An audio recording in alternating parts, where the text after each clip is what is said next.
Buenos días, hoy vamos a estar hablando bajo el tema Es hora de prender la luz, el cual lo vamos a encontrar en la palabra de Dios en Juan 3:19 hasta el 21 de la versión Reina Valera.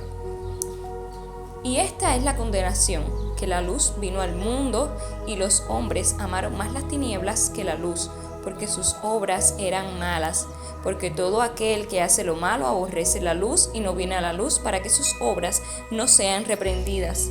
Mas el que practica la verdad viene a la luz para que sea manifiesto que sus obras son hechas en Dios. Cada día es una oportunidad que nos da Dios para vivir y no vivir como quiera, sino vivir dándole a Él toda la gloria. Es una oportunidad para tomar el camino correcto, para salir de los atajos, porque Él dice que Él es el camino, no el atajo. Él es el camino de vida. Por tanto, los atajos no son más que caminos de muerte. Entonces, viendo esta introducción y además viendo el texto, tal vez piense, ¿sobre qué estamos hablando? ¿Sobre luz o vida? ¿O sobre oscuridad o muerte? Y tengo que decirte que la luz es luz de vida, no hay otra luz, y la oscuridad es para muerte. El tema de hoy es una invitación a reflexionar en algo que conocemos, como todas las cosas que conocemos y no hacemos. Hay algo que quiero señalar muy importante, y es que no pretendamos escuchar nada novedoso sobre la Biblia, pues esta se predica ya hace más de 2000 años, pero sí espero reflexionar en lo que ya sabes y no has hecho. Es hora de recordar y no permitirnos olvidar que Cristo vino para enseñar sobre la luz. No seamos de los que rechazamos esta gran verdad, pues hay condenación para tales.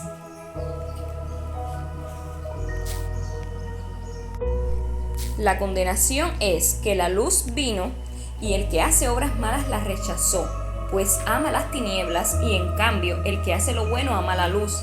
Entonces, ¿por qué son condenados los que amaron las tinieblas más que la luz? Bueno, pues porque la luz vino y la rechazaron.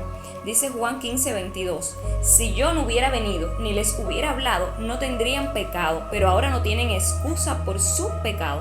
Es decir, que si Cristo es la luz de este mundo y vino y habló del pecado, la ignorancia, la superstición, toda clase de pecado, todo lo que se oponga a Dios, nos dio una oportunidad para arrepentirnos, pero muchos prefieren alejarse de la luz porque dice el texto que no vienen a la luz para que sus obras no sean reprendidas.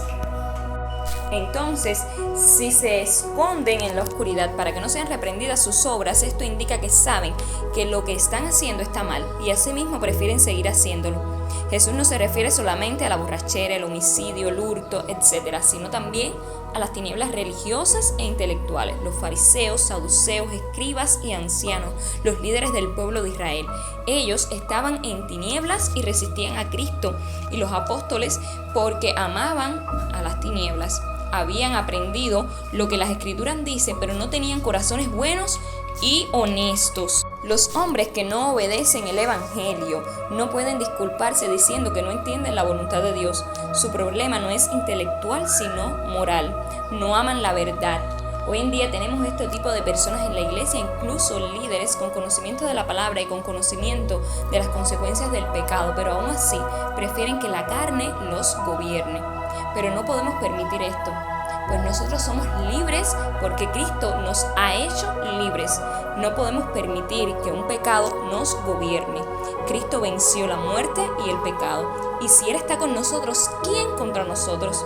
Es solo cuestión de decidir desde una posición de victoria. No podemos permitir que por un pecado, aún teniendo conocimiento de la palabra de Dios y de su poder sobrenatural, estemos en la oscuridad siendo esclavos del pecado, pudiendo estar disfrutando de la luz y sus beneficios. Es momento de reflexionar sobre dónde estamos ahora mismo como resultado de nuestras obras. Analicemos si las obras que hacemos en lo privado podemos hacerlas de igual modo en público como resultado de que son hechas en Dios.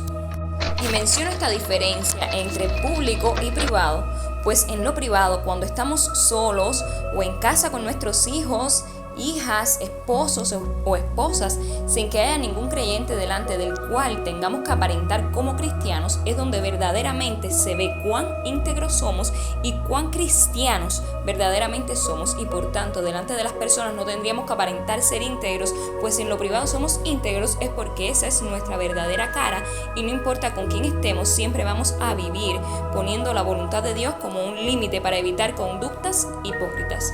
Es decir, en lo privado es donde se determina si estamos en la luz o en la oscuridad. Entonces, viendo esto, vamos a analizar en una pregunta con el objetivo de manifestar que nuestras obras son hechas en Dios, y si la respuesta a esta pregunta no corresponde con nuestra realidad, pues es porque hay que trabajar en esto. Entonces, veamos la pregunta. Dice: ¿qué hacer para manifestar que las obras son hechas en Dios? Y la respuesta es practicar la verdad.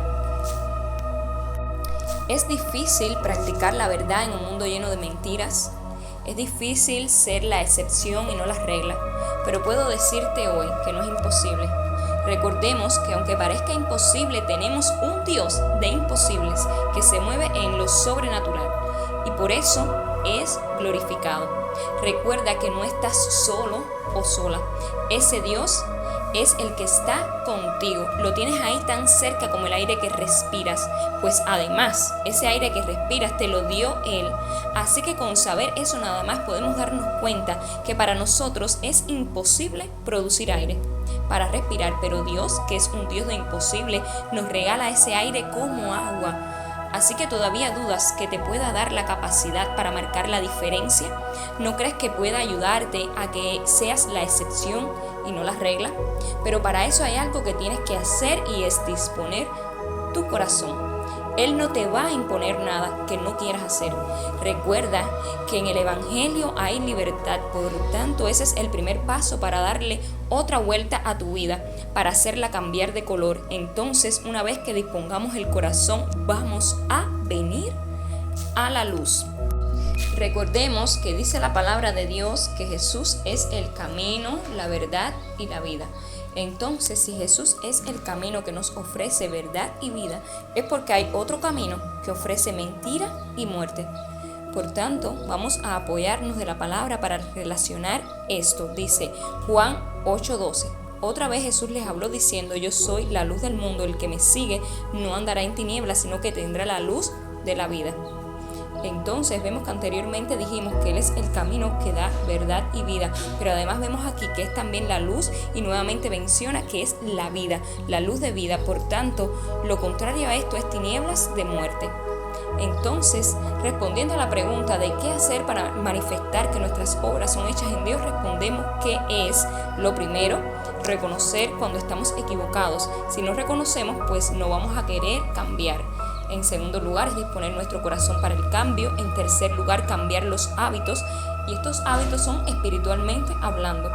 Y en cuarto lugar, prender la luz, conectarnos con la luz. Aquí estamos hablando de la luz en sentido espiritual. Y esto se hace en oración. En oración podemos hacer tantas cosas como nadie imagina. Por medio de la oración constante, Dios te rompe cadenas, te abre los ojos, te trae luz y esperanza. La oración es recomendable en todo momento, ya sea cuando estés bien o estés mal, sea cuando estés contento o triste. En cualquier circunstancia, ora, porque la oración trae equilibrio a tu vida. Pero para esto tiene que haber primero el reconocimiento, lo cual te lleva a arrepentimiento, y luego disposición para cambiar, porque no es fácil, pero ya vimos que no es fácil si estamos solos, pero con Dios no hay nada que temer. Así que es el momento de reflexionar y decidir si queremos estar todavía en la oscuridad o si es hora de soltar eso e ir a la luz. Entonces, a modo de conclusión, ya sabemos que hay luz y oscuridad, hay camino de salvación y atajo para perdición. Sabemos que hay verdades y mentiras, y que por tanto hay justificación o condenación según donde nosotros decidamos estar. Pero sobre todo, no podemos olvidar que hoy es el día de decidir dónde queremos estar, y por tanto en nuestras manos está la disposición de decidir dónde queremos estar. Y si lo que deseas es cambiar, Dios te ha dado una oportunidad hoy al escuchar esta palabra. Solo reconoce, arrepiéntete, dispón tu corazón al cambio, retira radicalmente los hábitos de tu vida que te llevan por la dirección contraria a la que deberías ir y por tanto incorpora nuevos hábitos que te permitan prender la luz de tu vida. Esto solo lo vas a lograr orando y leyendo la palabra. Recuerda que en la oración tú hablas con Dios y por la palabra Dios te habla a ti. Entonces, si lo que quieres es tomar el camino correcto, el camino de la luz a través del cual manifestamos que nuestras obras son hechas en Dios, simplemente sigue estas instrucciones y si quieres orar o leer la Biblia, hazlo. Y si no quieres, hazlo también. Recuerda que nuestra lucha es contra nuestros propios deseos, que si les damos rienda suelta, pues nos vamos fácilmente del camino rumbo al atajo. Entonces, te dejo con la pregunta de reflexión, la tarea para la casa, y esta es: ¿qué estoy haciendo y hacia dónde me estoy dirigiendo? Si muriera mañana, ¿a dónde iría como resultado de dónde estoy hoy? Según tu respuesta, sabrás si es hora de prender la luz o no. Que Dios te bendiga.